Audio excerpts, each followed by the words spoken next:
Rebel News Commander Ezra Levant is here to expose Mark Carney's shadowy tax dodge, tracing a trail of deception to a tiny Isle of Man apartment. And we're about to learn how billions in Canadian taxes vanished through a cunning shell company scheme. Ezra, welcome back. How are you? Great. Thanks for having me on. I was in the Isle of Man, which is such a obscure place that very few people would ever go there. It's an island of just 85,000 people between Ireland and the UK. And it's got its own culture, and believe it or not, they have their own currency, the Manx pound. It's linked to the British pound. Very unusual place. Famous for once a year, they have a crazy, dangerous motorcycle race on the island. People even die.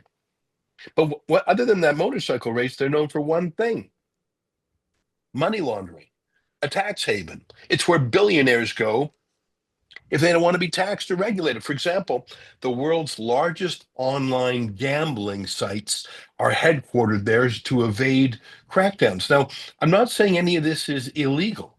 In fact, that's the whole point.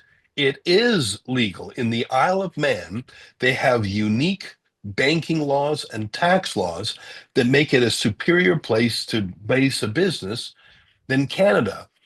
And so you've got Brookfield Asset Management. That's Mark Carney's company that he ran for years.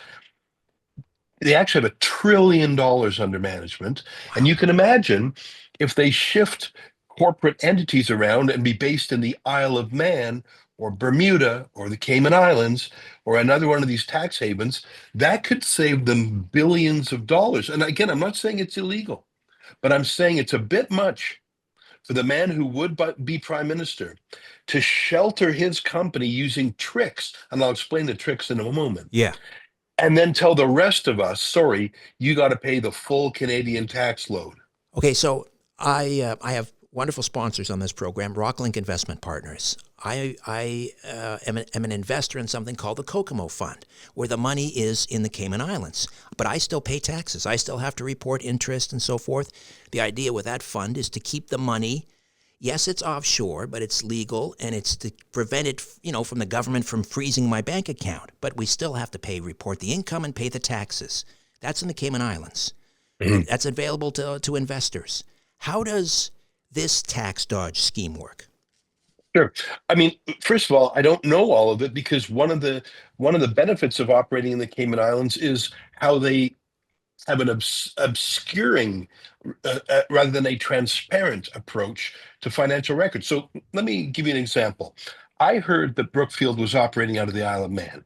So I went to their corporate registry. It's part of the British corporate registry called Companies House. So I typed in Brookfield IOM, and it says that their head office for this massive, mighty, multi-billion dollar company is in apartment 5 on 4 Belgravia Road, and that the whole thing is run by one guy, an 88-year-old man.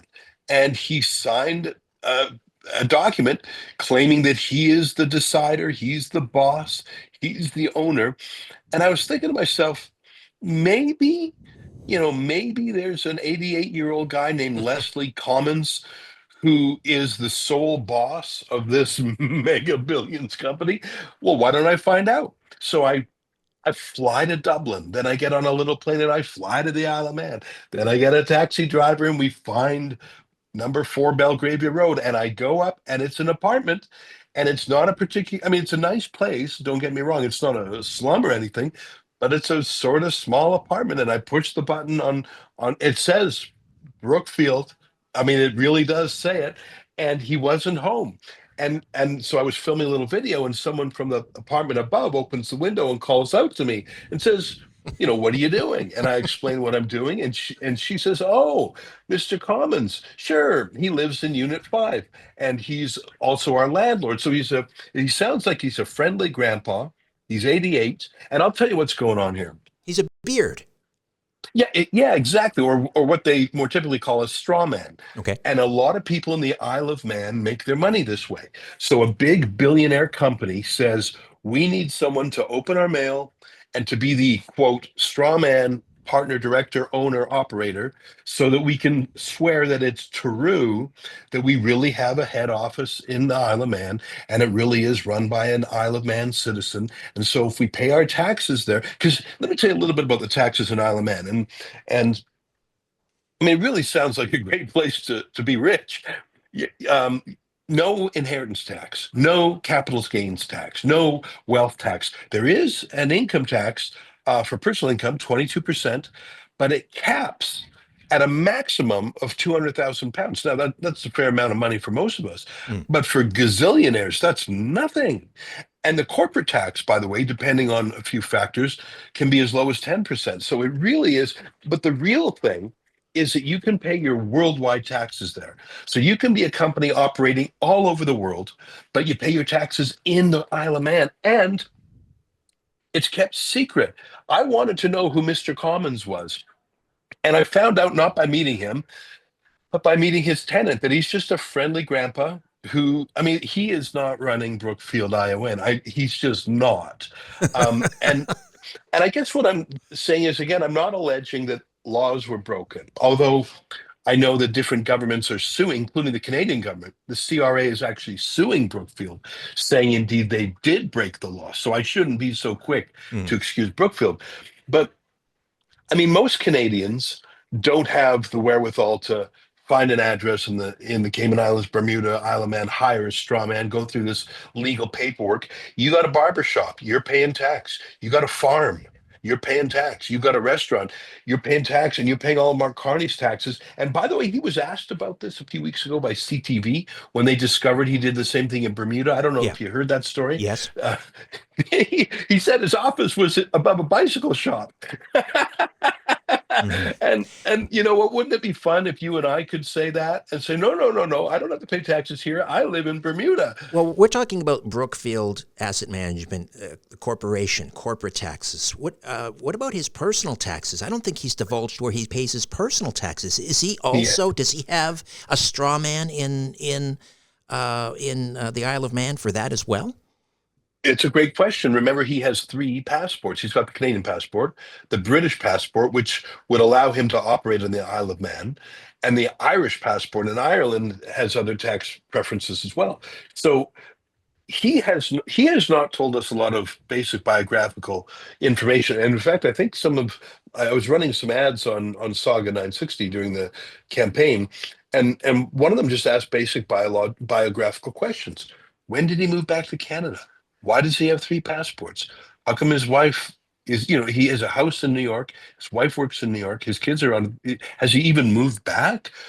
What driver's license does he have? Is it a British one or a Canadian one? What's his health card? Is it the NHS in the UK?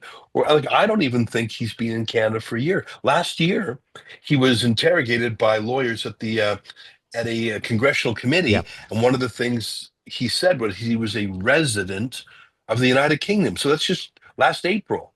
He said he was a resident of the United Kingdom. He also boasted in another media that he has a flat in New York. I think this guy, I don't even think he's a resident in Canada, or if he is, it's measured in weeks. Yeah, Um, he may not even be eligible to yeah, have voted in the Liberal leadership yeah. race. I want to know what country he filed his taxes in, where he said his residence was, and why is that relevant? If he was a private oligarch gazillionaire, maybe I would just sort of say, huh, the billionaires always get their way off easy. It's the middle class and the poor that get it. But this guy wants to be the prime minister of all of us. And by the way, if you remember his answer to the CTV, he said, no rules were broken and my clients benefited. That's basically what he said. So how can you accept a guy like that extracting taxes from us that he himself won't pay? It's like during COVID when politicians said you can't leave your house, but then they went out on vacations and they had dinner out. Remember that when politicians said you little people don't go out, but they were all caught going out? It feels That's the right. same. Feels like a double standard. And that's Mark Carney for you. And I'm afraid he's going to be our prime minister in 8 hours. I know you have this ongoing series, the Carney Files. Where can we learn more? Well, it's just thecarneyfiles.com, and it's basically research like this. And I'd like to give a big shout out to the Toronto Sun and our friend Joe Warmington, who followed up on my Isle of Man story. I'm really glad they did.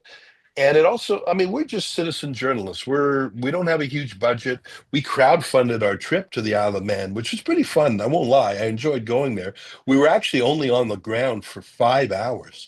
We flew to Dublin, Mm. landed at 8 in the morning, got on a plane at around noon, landed at 1, and we had 4 hours to do our work. And then we had to get off the island because there's not a ton of flights there. It I'm was guessing very the exciting. I'm guessing that place must be crawling with Russian and Ukrainian oligarchs.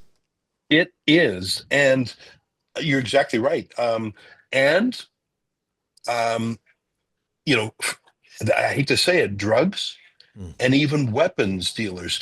And the European Union is sort of mad at the Isle of Man because they haven't signed on to uniform anti-money laundering rules. Like we've got some fairly strict know your client anti-money laundering rules in Canada. And I think that's probably a good thing. The Isle of Man is sort of, I don't know if you remember those old movies, the Pirates of the Caribbean, where they Oh yeah. talked about the city of Tortuga, where pirates were at liberty. That was a real thing. I mean, that movie wasn't real, but Tortuga and Nassau, and there were about a half a dozen free cities where pirates could come and go without risk. Now, that was all stamped out by the great navies within decades, but there was a period of time where pirates were free. And I think that's what the Isle of Man and Cayman Islands and Bermuda sort of are. Not to the same extent, not violent crimes. But if you are a tax dodger, tax evasion, tax avoider, and mainly, if you want your business to be kept secret, if you want straw men like Les Commons, the 88-year-old guy, go to the Isle of Man. Great work. Great work as always, Ezra. The carneyfiles.com. Always appreciate your tremendous work. Thanks, Richard.